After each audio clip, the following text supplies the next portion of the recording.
Hello to everyone, thank you very much for joining this talk today. I'm Carla, and in the next few minutes I'm going to talk about the research I've conducted lately, where it was explored the possibility of converting naturally occurring minerals to photocatalytic compounds using pressurized aqueous solutions. That being said, this presentation will have an overview on advanced oxidation processes, known also as AOP for water treatment, followed by the objectives of this work and the methodologies used to achieve such goals. This research work was divided into Study 1 and 2, focused on photocatalytic degradation of model compounds, methylene blue and caffeine respectively, and it will end with overall conclusions. Advanced oxidation processes target the destruction of chemical contaminants in water by generating hydroxyl radicals. Hydroxyl radicals are used as they exhibit one of the highest oxidation potential, even higher than that of ozone and chlorine. This strong oxidant is also very reactive and not selective, which facilitates degradation of a wide range of toxic chemicals, among them pesticides, nitrosamines, 1,4-dioxane, as well as taste and odor causing compounds. The interaction of hydroxyl radicals with the problematic compound results in the breaking of chemical bonds and the desirable formation of harmless compounds such as CO2 and water. AOPs are versatile and recommended when the contaminant cannot be easily removed by microfiltration, granular activated carbon, or reverse osmosis. AOP processes include different approaches to generate the hydroxyl radicals. Photocatalysis, for example, requires a photoactive catalyst like semiconductors such as titanium dioxide and metal oxides, plus a source of UV light to generate hydroxyl radicals. Conversely, the well-known Fenton process takes place in darkness under acidic pH. Then ferrous ions are used to catalyze the degradation of hydrogen peroxide into hydroxyl radicals. In addition, the photofenton process refers to the above-mentioned Fenton reaction, but under UV or solar radiation. This process targets the photoreduction of the ferric ion under UV light into the active ferrous ions, as well as the photodegradation of hydrogen peroxide into hydrogen radicals. This process is known by its high efficiency as the rate of hydroxyl radicals generation is fast. Although AOPs are effective and proven technologies for water treatment and disinfection, they are still expensive technologies as they use considerably high volumes of hydrogen peroxide, expensive catalyst, and energy as UV light. Hence, catalysts like titanium dioxide and iron oxides are commonly produced from natural ores, which involve the use of large amounts of mineral acids, solvents, or alkalis that leads to a serious environmental hazard.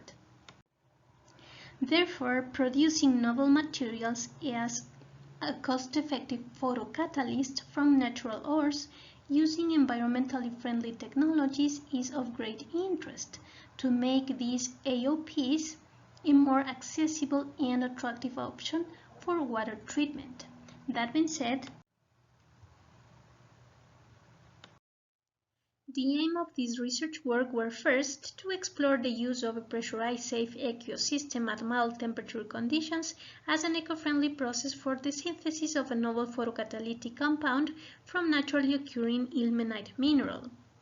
Secondly, to determine whether this ilmenite-derived compound exerts a photocatalytic effect on the degradation of cationic methylene blue dye and the alkaloid caffeine under the UVA light. Now, let's move on to the methodologies that were used to achieve these goals. The synthesis of the ilmenite-derived compound was carried out using a pressurized stirred batch reactor at a set temperature, pressure, and reaction time. The ilmenite mineral was selected as the starting material due to its iron and titanium contents, and it generally recognized as a safe compound in aqueous solution was used as the reaction medium. Once the reaction time was completed, the reactor was cooled down and the resulting reaction product was dried. To determine the chemical composition of the reaction product, an X-ray diffraction analysis was performed on the sample. Also, this reaction product was further used in the photocatalytic experiments. To determine whether the obtained ilmenite-derived compound exerts a photocatalytic effect on the degradation of the methylene blue and caffeine under UVA light, a four-step method was followed. First, the ilmenite-derived compound was added to a solution of either methylene blue or caffeine of known concentration. Next, the mixtures were dispersed by sonication and the dispersion transferred to conical flasks. Then, the conical flasks were placed on an orbital shaker and the movable UVA exposure chamber placed on top for the photocatalytic experiment. Here am I doing the most difficult part of the experiment, waiting for the ending of the reaction time to see the results. Finally, the resulting solutions were analyzed by UV spectroscopy at 664 and 272 nanometers for methylene blue and caffeine respectively. Now it's time to share the results. Regarding the synthesis of the ilmenite-derived compound, the resulting X-ray diffraction pattern exhibited defined and sharp peaks, suggesting the crystalline structure of the compound. According to literature, peaks at 2 theta angle, shown here in blue color, correspond to iron oxalate. The presence of iron oxalate in the sample is of great interest, as it has been reported as a conductive material that can be potentially used for photocatalysis or in the photophenone reaction. The reagents and conditions used for the photocatalytic test were a 10 mg per liter methylene blue solution, a catalyst concentration of 1.5 grams per liter, a pH of the reaction medium of 3.1, a reaction time up to 16 hours, and a 6 watt UVA lamp. According to the UV-Vis spectrograph, indeed, there was a photocatalytic degradation of methylene blue as the absorbance of the pristine methylene blue solution, the spectra in the black color, got reduced with time. As such, after 16 hours of reaction, the band of maximum absorption at 664 nanometers was almost negligible. Interestingly, it was also observed a decrease in the wavelength of the maximum absorption from 664 to 650 nanometers, which is known as a blue shift of spectral bands. This phenomena will be discussed later. Before moving forward, I would like you to please keep in mind the structure of the methylene blue molecule, in particular the location of the 4 methyl groups. Here, the concentration versus time graph shows the photodegradation on methylene blue. Then, after 3 and 6 hours of reaction, there was a degradation of 63 and 90% respectively. The degradation after 16 hours of reaction reached 97%. Interestingly, the reaction product obtained after 16 hours of reaction was not colorless as expected, but dark bluish, suggesting the formation of intermediate compounds.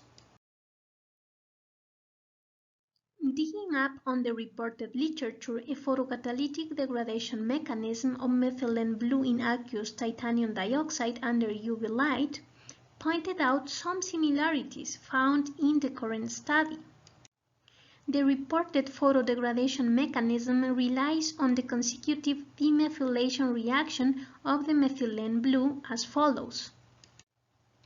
Methylene blue is known to absorb light at 664 nanometers, but in the presence of the UV light and the catalyst titanium dioxide, hydroxyl radicals are generating, leading to partial demethylation of methylene blue into another blue-colored compound called Azure B, which now absorbs light at 655 nanometers. Next, a second demethylation occurs and a sure A is formed, also a blue-colored compound.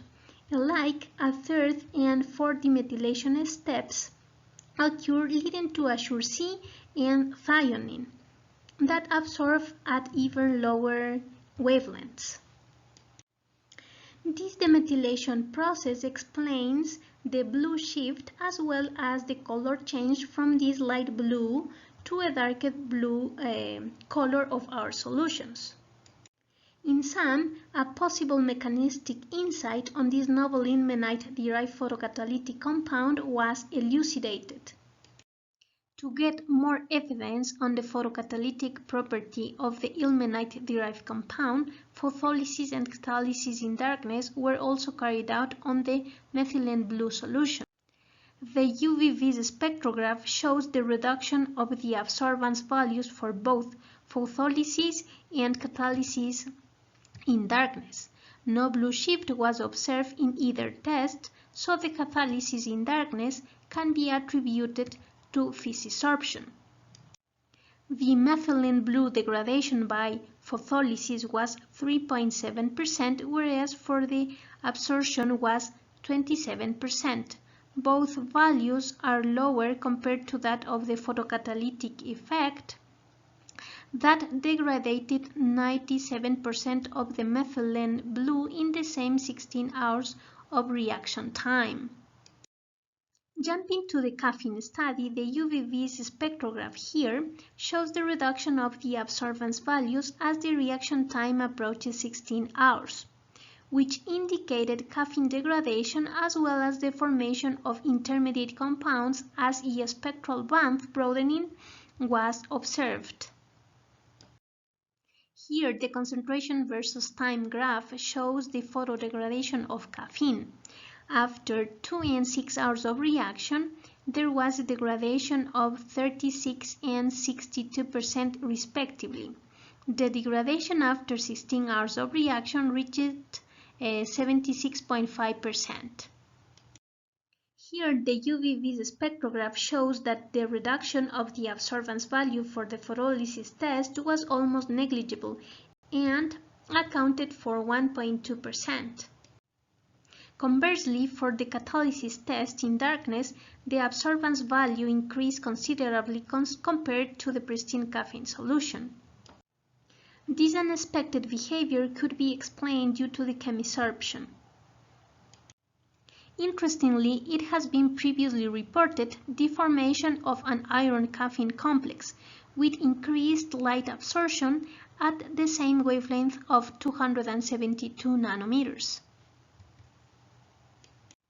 In sum, the ilmenite-derived compound facilitated the removal of caffeine by either chemisorption or photodegradation, where the photocatalytic effect was more effective in degrading caffeine when keeping constant the 16 hours of reaction time.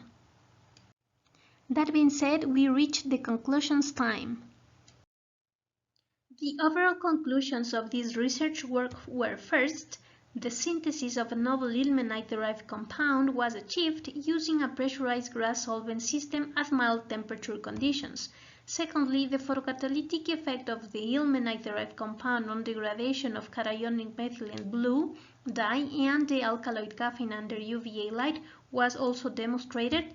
And finally, a mechanistic insight on photocatalytic degradation of methylene blue by the ilmenite-derived compound under UVA light was proposed to facilitate optimization of the reaction process. Now I would like to greatly thank to the organizers of the event, to the Electroceramics Laboratory, to the New Materials Laboratory, to Dr. Guerrero Research Group, as well as the project grant. Also, many thanks to all the participants, and enjoy the rest of your evening. Thanks!